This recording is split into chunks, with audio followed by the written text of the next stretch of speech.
Assalamualaikum warahmatullahi wabarakatuh. Bismillah, walhamdulillah, wassalatu wassalamu ala rasulillah Sayyidina Maulana Muhammad bin Abdullah wa ala alihi wa sahbihi wa wala, amma ba'd. Para habaib, para kiai yang saya hormati, yang saya cintai, segenap keluarga almarhum min rahmatil al-qayyum Al-Habib Ahmad Ba'ali yang saya hormati, hadirin dan hadirat yang dirahmati Allah Subhanahu wa taala. Alhamdulillah, kita semuanya sudah melaksanakan puasa Ramadan dan qiyamul lail di malam-malam hari Ramadan. Mudah-mudahan Allah terima. Dan kita masuki alhamdulillah bulan Syawal, kita saling memaafkan, kita saling menghalalkan, mudah-mudahan juga antara dosa sesama kita diampuni oleh Allah Subhanahu wa taala. Dan mudah-mudahan insyaallah kita dalam golongan minal aidin wal faizin.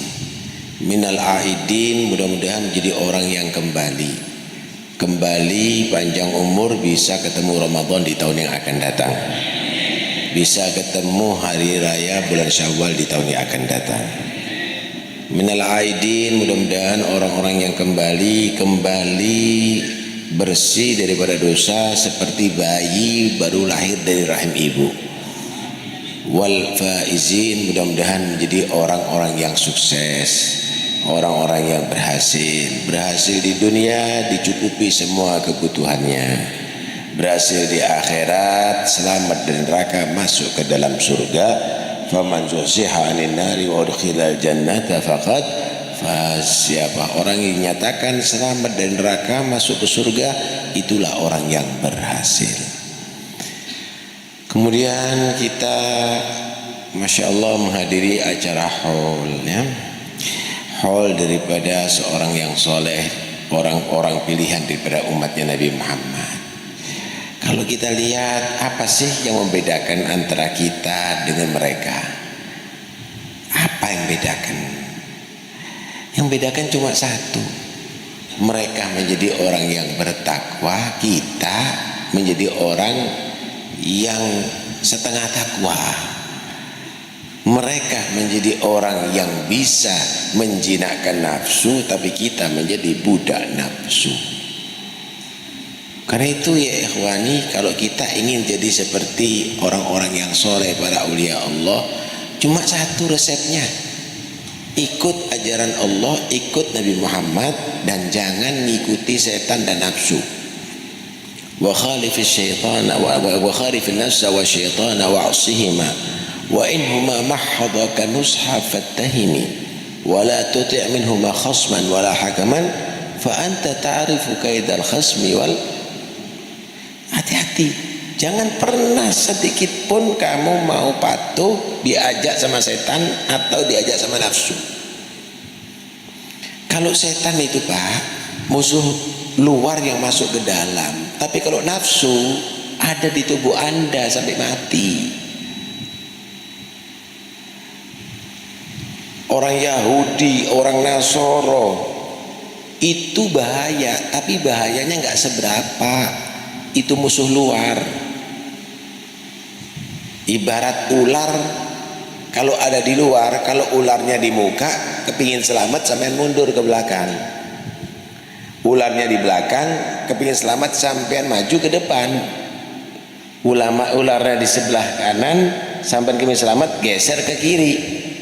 Ularnya di kiri, geser ke kanan. Tapi kalau ularnya dalam tubuh, di dalam kaosnya sampean, di dalam situ, wah itu yang bahaya. Yahudi Nasoro itu bahaya, tapi bahaya yang mudah untuk dihindari. Tapi kalau nafsu itu adalah musuh yang di tubuh sampean. Karena itu Nabi menyatakan, ada aduwika nafsuka allati baina jambek. Musuh kamu yang paling bahaya nafsu yang ada di tubuh kamu. Nah, kalau setan itu musuh, bisa masuk ke dalam tubuh kita melalui darah. Inna syaitana yajri min ibni adam majrad dam.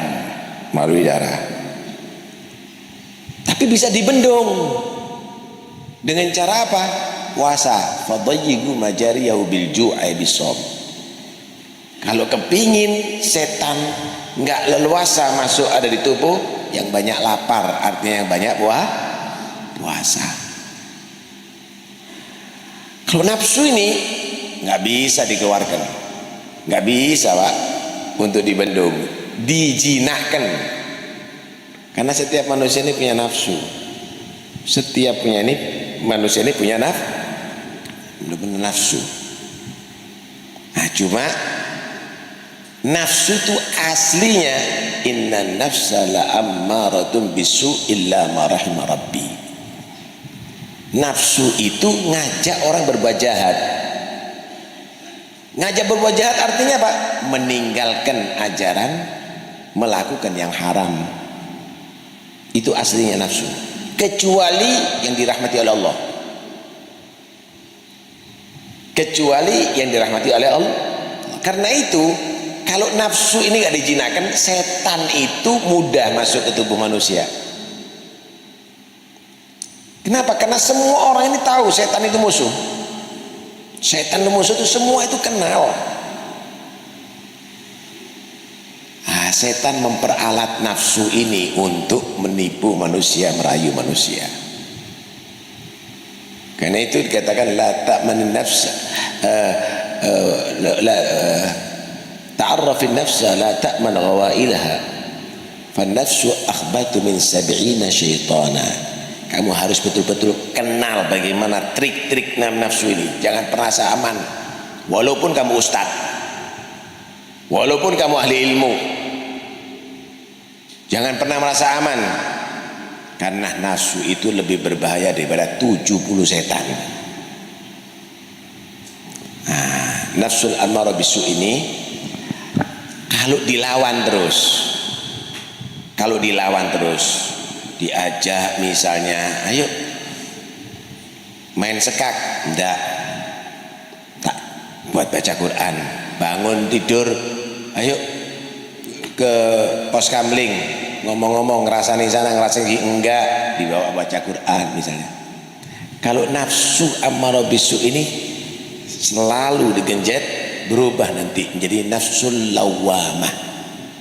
La uqsimu biyaumil qiyamah wa la uqsimu bin nafsil lawamah. Ay talumu sahibiha an fi'li syarr au tarkil ma'murat.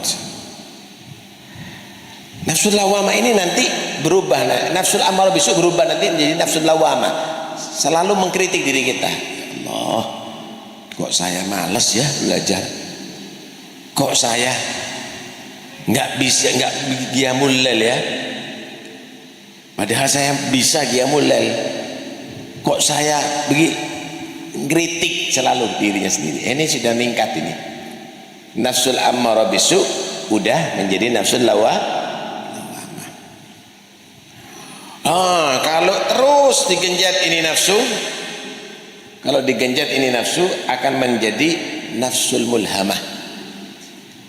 Nafsul mulhamah.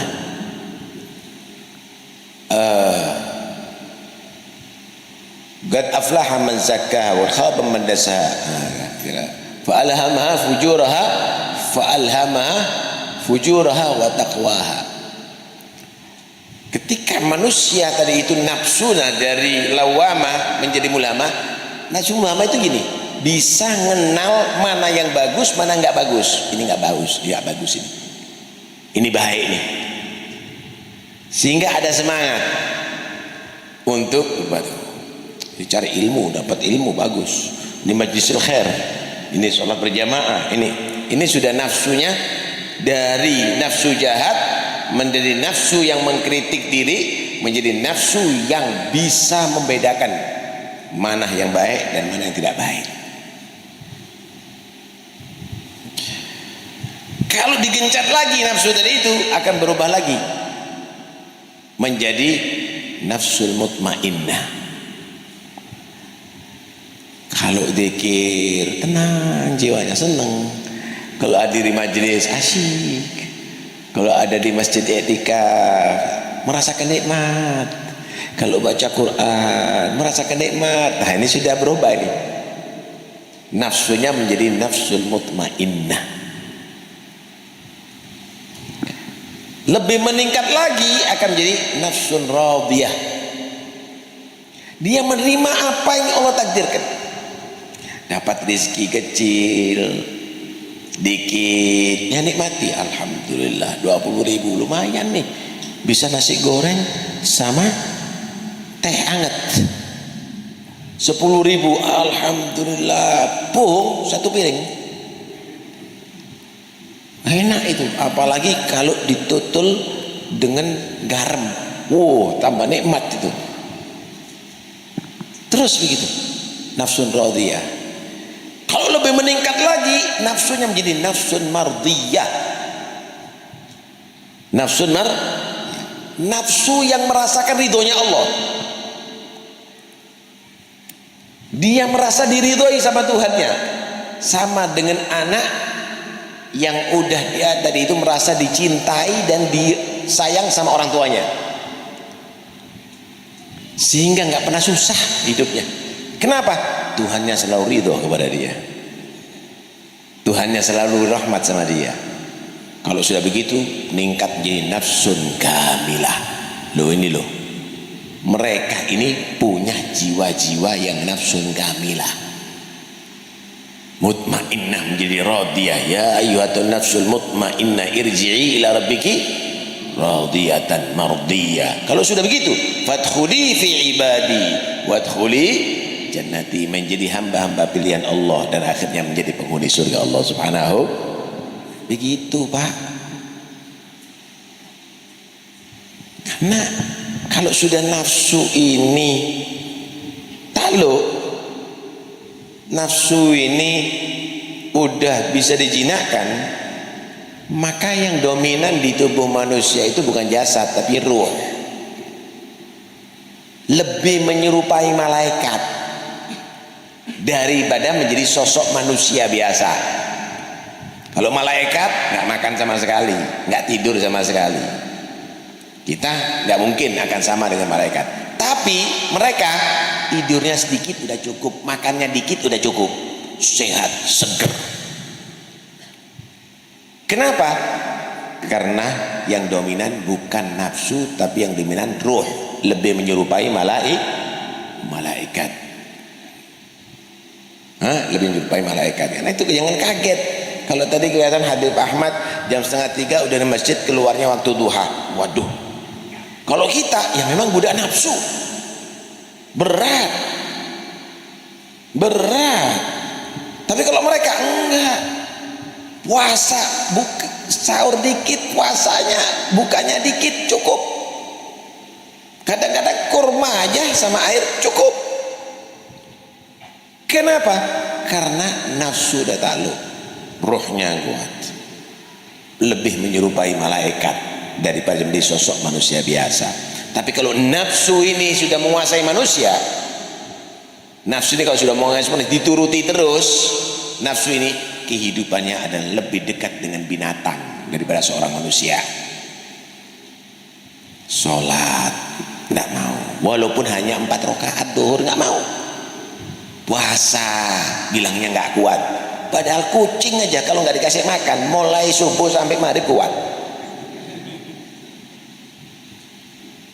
Nafsu lebih menjerat, akhirnya ya syahwat seksual, akhirnya makan minum keloyongan kemana-mana, sama dengan binatang, bahkan adol, lebih jelek daripada binatang. Kenapa?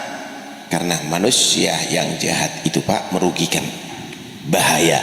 Binatang gak ada bahaya. Gajah itu gede, perutnya besar, makannya banyak, tapi yang dimakan makanannya, ya daun, ya buah. Macan itu adalah, serigala itu adalah bahaya, tapi yang dimakan ya makanannya, ya kambing, ya kijang gitu. Tapi perutnya manusia itu kecil, satu piring udah cukup. Tapi yang dimakan duit negara sampai triliunan. Hah? Sampai bangkrut negara. Satu orang korupsi 300 triliun. Satu orang. Ayo. Kenapa? Nafsu lebih bahaya daripada macan yang ganas, serigala yang ganas. Nih, kasih contoh sampean. Sampean bawa duit 50 juta. Ketemu anjing galak, aman, nggak mungkin takut dirapok anjing, ya enggak? Coba sampean ketemu dengan manusia yang lebih jelek daripada binatang dari itu, yang dikuasai sama nafsunya dan setan, bisa dirampok, bisa dibunuh, bisa dibegal. Berarti anjing lebih mulia daripada manusia yang menjadi budak nafsu, saudara.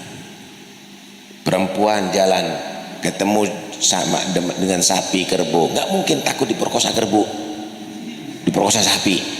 Coba ketemu dengan orang yang dia itu adalah budak nafsu, khawatir digoda, khawatir diperkosa, berarti lebih jelek daripada sapi. Nah, karena itu disinilah di antara faedah daripada puasa, yaitu mentaklukkan nafsu. Mentaklukkan nafsu. Pak, sampean kalau menjadi orang berpuasa, siang hari lapar perut, makanan ada, bukan nggak ada makanan, tapi Anda nggak mau turuti. Saya tunda maghrib karena dilarang sama Allah. Kuat Anda, berkat Anda punya niat, saya harus taat kepada Allah Subhanahu wa ta'ala. Siang hari haus, bukan karena nggak ada air ada bisa Anda minum, tapi Anda tunda, nggak boleh, ini dilarang sama Allah, harus tunggu maghrib. Syahwat lagi naik, istri juga ada di rumah, Anda bisa melakukan, tapi Anda tidak mau. Tinggalkan itu semuanya demi taat kepada Allah. Kita ini berani maksiat di atas dunia, tahan sampai akhir umur untuk sampean bisa senang surga di dalam surga selama-lamanya. Dulu perlu nih poso, ya da'u ta'amahu wa syahwata wa syarabahu wa syahwatu min ajli fasawmu li wa ana adzibihi. Karena itu puasa ini bukan kuat-kuatan lapar, kuat-kuatan haus, la'allakum tattaqun, untuk Anda menjadi orang yang bertakwa kepada Allah Subhanahu. Terus semangat puasa ini, terus kuat ndak sampean mulai subuh sampai maghrib ndak rokokan, kuat apa ndak? Demi taat kepada Allah, terus ojo rokokan sampai mati. Duwe celeng ngono, insyaallah umroh sampean. Kuat ndak kuat? Karena itu ini semuanya sebetulnya pelajaran bagi kita, ya? Pelajaran bagi kita semuanya. Kenali para aulia Allah, bukan hanya sekedar kagum, waduh hebat keramatnya, tapi kenali mereka jadi orang lahir seperti kita biasa, tapi mereka menjadi orang yang bisa mentaklukkan nafsunya, menjadi orang yang takwa kepada Allah, akhirnya menjadi orang pilihan Allah. Ala inna Allah la khaufun alaihim wa la yahzanun alladzina amanu wa kanu yattaqun. Mereka orang beriman, bukan hanya sekedar beriman di lisan, tapi bertakwa kepada Allah dalam segala halnya. Mudah-mudahan insyaallah dapat barokah mereka, panjang umur, sehatul afiat zahir maupun batin, dan mudah-mudahan insyaallah Allah membuka segala yang menutup hati kita. Allah bimbing kita ke jalan yang Allah ridhai, amin ya rabbal alamin.